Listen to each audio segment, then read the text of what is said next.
professor, questão 12, professor, do extra vestibular do edital 2025.1. Professor Alencar na área, é um prazer ter com você aqui comigo. Vamos aqui para a questão 12. Cara, que questão bonitinha, cara. Professor, meu Deus, que questão legal. Que assunto é esse, professor? Propriedades coligativas. Égua, professor. Fazia tempo que ela não vinha. Então, bora botar aqui, ó, uma questãozinha linda, botar um coraçãozinho para ela, ó.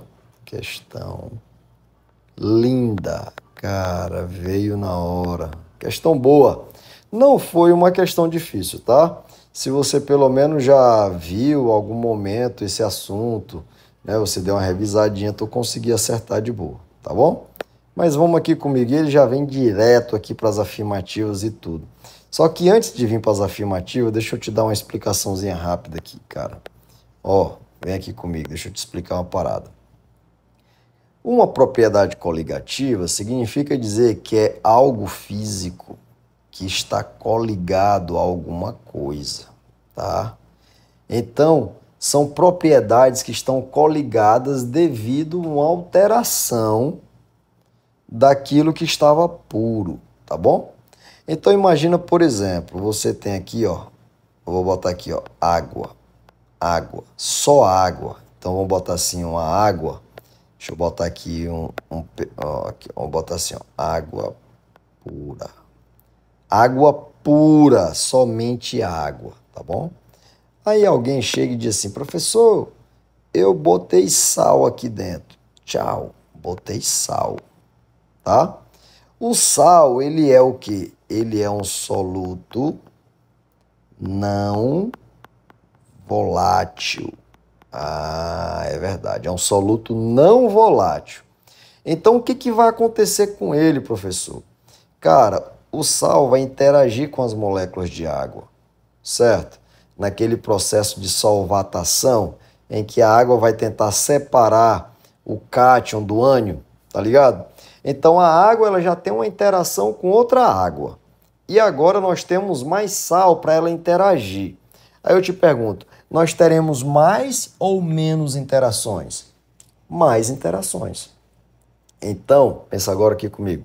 Se eu vou ter mais interações, então eu vou precisar de mais energia para poder fazer essa água ir para o estado de vapor.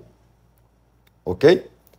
Logo, se eu vou ter que precisar de mais energia, eu estou aumentando o ponto de ebulição. Concorda? E isso é um dos primeiros efeitos das propriedades coligativas. É uma das primeiras propriedades coligativas. Então, aumentar o ponto de ebulição significa dizer, eu vou botar aqui mais para baixo, que vai ficar ruim para escrever. Então, vamos lá. Eu tenho um fenômeno chamado de ebulioscopia, cara. Ebulioscopia. A ebulioscopia, ela é uma propriedade coligativa. Ela mostra o quê? O aumento do ponto de ebulição. Tá bom? Então, toda vez que você tem água e coloca uma coisa que não é volátil, certo? Seja açúcar, seja um sal, né? Sei lá, botou um arroz, botou alguma coisa que vai interagir com essa água, então você vai aumentar o ponto de ebulição dela. Então, a bulioscopia, ela calcula exatamente esse aumento do ponto de ebulição, tá bom? Nesse sentido, bora dar uma olhada bem aqui numa das alternativas? Bora, deixa eu ver aqui. Eu acho. Ah, pronto. É a primeira logo, ó. A primeira, uma solução aquosa de NaCl. Uma solução aquosa de NaCl é água e sal. Vai ferver a uma temperatura mais alta do que a água pura, ambas no nível do mar. Perfeito. Isso é a ebulioscopia que a gente acabou de ver.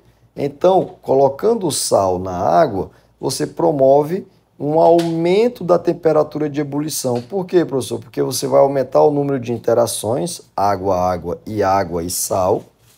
Portanto, vai precisar de mais energia, logo a temperatura de ebulição vai ficar mais alta do que a água pura, ok? Lógico, temos que considerar ambas na mesma pressão, né? Tem que manter a mesma pressão.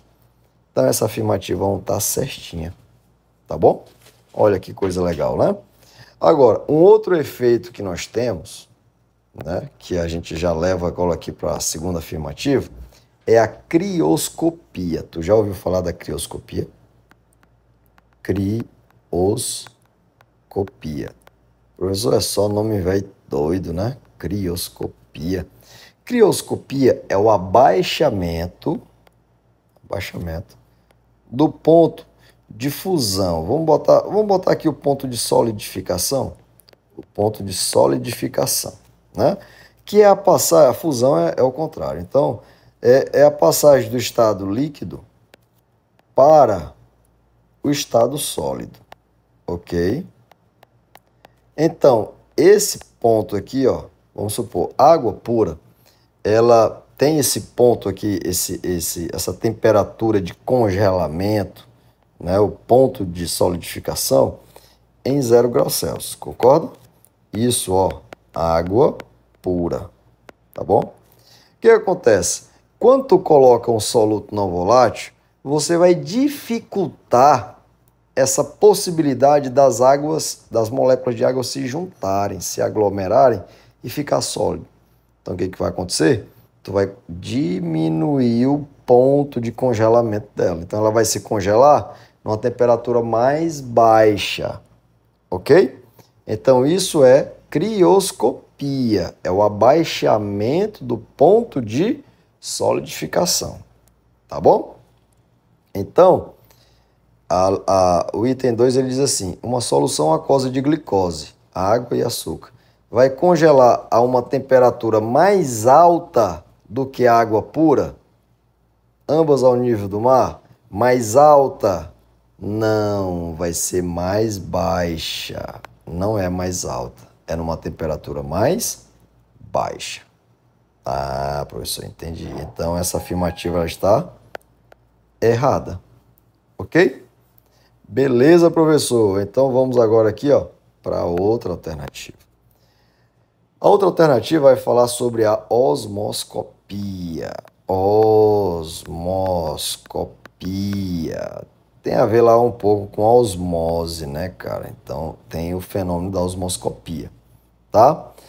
Aí o 3 diz assim, ó, quando o pepino é mergulhado em uma solução concentrada de salmoura, tá, o que vai acontecer?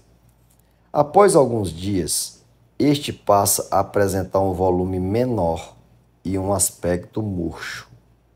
O que está acontecendo, professor? Ora, a osmoscopia, ela mede exatamente a pressão osmótica no processo vamos dizer assim, de ida, né, do líquido, a osmose, né, o líquido menos concentrado indo para o lado mais concentrado, ok? Então, o que acontece? Você tem um pepino. Pepino tem água, não tem? Tem. Só que o meio que ele está agora é um meio de salmoura, então é um meio concentrado, tá bom? Ele está no meio aqui, ó, concentrado. Então, ó, concentrada de salmoura. O que vai acontecer? A água do pepino vai vir para a salmoura. Então, vai sair de lá. A casca do pepino é como se fosse ali a membrana. Então, a água vai sair do pepino e vai vir para dentro da salmoura. Ok? Nesse fluxo. E aí, obviamente, o pepino vai murchar. Então, ele vai ficar com aspecto murcho? Vai. Então, tá aí, ó. Tá certo. Ok? Questãozinha boa. Vamos agora para a afirmativa 4. A afirmativa 4, ele vai falar sobre pressão de vapor, tá bom? Deixa eu mudar de cor aqui, vamos botar um vermelhão. Tá. Pressão de vapor. O que é isso, professor? É a pressão exercida pelo vapor do líquido. Por exemplo, pensa aqui comigo, tu tem água e álcool. Qual dos dois é mais volátil? Ah, o álcool é mais volátil, professor. Então, pronto. Se o álcool é mais volátil, significa dizer que ele tem maior pressão de vapor, porque vai ter mais álcool no estado de vapor, pressionando as paredes do recipiente e aumentando assim a pressão. Entendeu? Então, o líquido, ó, a gente já pode fazer assim, ó, volatilidade, maior volatilidade, maior pressão de vapor, ok? E essa volatilidade, ela tem a ver com as forças de interação molecular. Então, as forças de interação molecular entre a gente chama até, não é nem nível molecular, a gente fala até, sabe de quê? A gente fala de nível supramolecular, ok? Então, no nível molecular, nós temos as ligações químicas. No nível supramolecular, nós temos as forças de interação, né? Então, se as forças de interação forem tipo ligação de hidrogênio, é maior do que a dipolo, que é maior do que as forças de Van der Waals, ok? Força de Van der Waals, tu tem que lembrar disso, tá bom? Beleza, então, professor, a água ela tem uma volatilidade menor do que o álcool, porque a água ela pode formar mais pontos de hidrogênio do que o álcool. Exatamente. Certo? Logo, a pressão de vapor da água é menor do que a do álcool. Exatamente. Todavia, se eu colocar alguma coisa dentro do álcool, um soluto não volátil, a pressão de vapor diminui? Diminui, porque vai ter mais interações, o álcool o álcool com esse composto que chegou. Então, a pressão de vapor vai o quê? Diminuir, certo? Então, vamos lá. A questão, o item 4, ele diz assim, uma solução alcoólica de sulfato de sódio é um sal não volátil, tá bom? Então, eu coloquei um sal dentro do álcool, em um sistema fechado. Possui uma pressão de vapor maior do que do álcool puro nas mesmas condições? Maior? Não. Maior não. Seria menor, porque o sal não vai interagir com o álcool, então ele vai interagir e vai dificultar as moléculas de álcool ir para o estado de vapor. Se eu vou ter menos vapor, menor volatilidade, então vai ser menor a pressão de vapor. Então, ó, se a volatilidade é menor, então a pressão de vapor também é menor. Ah, entendi, professor. Então não seria pressão de vapor maior, seria menor. Exatamente. Então isso aqui está errado. Ok? Ah, professor, com isso eu já conseguiria acertar a questão. Já. Mas vamos aqui para a quinta. Ele diz assim, ó, na água com gás.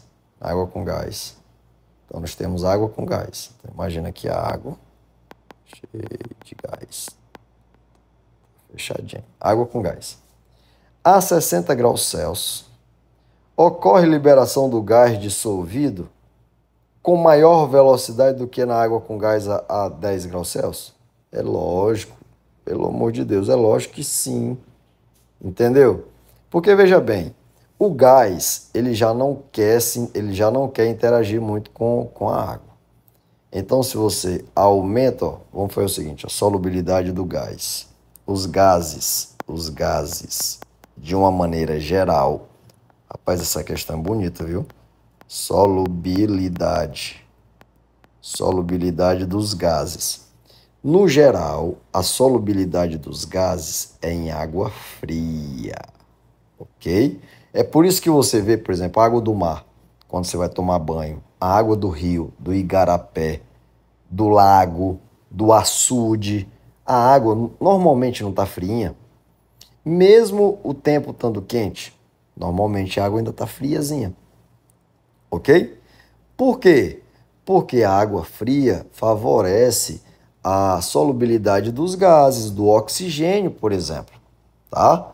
Então, para o meio lá, né, para o ecossistema lá aquático, né? Os micro-organismos, peixes, tudo ali que são aeróbicos, eles precisam de oxigênio. E a água precisa estar fria para facilitar essa solubilidade desse gás, ok? Então, se eu aumento a temperatura, a solubilidade o quê? Diminui, pô. Entendeu? Se a solubilidade diminui, então o gás sai mais rápido, velocidade. Isso é lógico, né, pô? Abre, por exemplo, uma garrafinha de refrigerante em um local muito frio, certo? Você garante um pouquinho mais de tempo que o refrigerante não fique com aquele gosto aguado, entendeu? Se está bem friozinho, né? Agora, abre um refrigerante lá na beira da praia, a 40 graus Celsius, para tu ver. E não toma logo não, demora rapidinho, tá um gosto velho aguado. Por quê? Porque o gás foi embora, entendeu? Então, essa afirmativa 5, ele diz, na água com gás a 60 graus Celsius, ocorre liberação do gás dissolvido com maior velocidade? Sim, do que na água com gás a 10 graus Celsius. Verdade. Então, o que que nós temos? 1, 3 e 5 estão corretas. 1, 3 e 5 estão corretas. Então, a resposta é letra C. Cara, que questão bonita, bicho. Se tu gostou, deixa teu like. Diz assim, égua, professor, o senhor tá numa nova fase. Cara, que massa. Não só resolveu, mas explicou a parada, deu um norte, deu uma orientação. Cara, isso é bom demais. Compartilha com teus colegas, segue se ainda não segue, né? Deixa teu like aí, comenta, professor, gostei da sua resolução. Cara, foi muito bom, tá? Ah, professor, tô com uma dúvida. Bota aí, tá bom? Tamo junto e até a próxima questão, o próximo vídeo.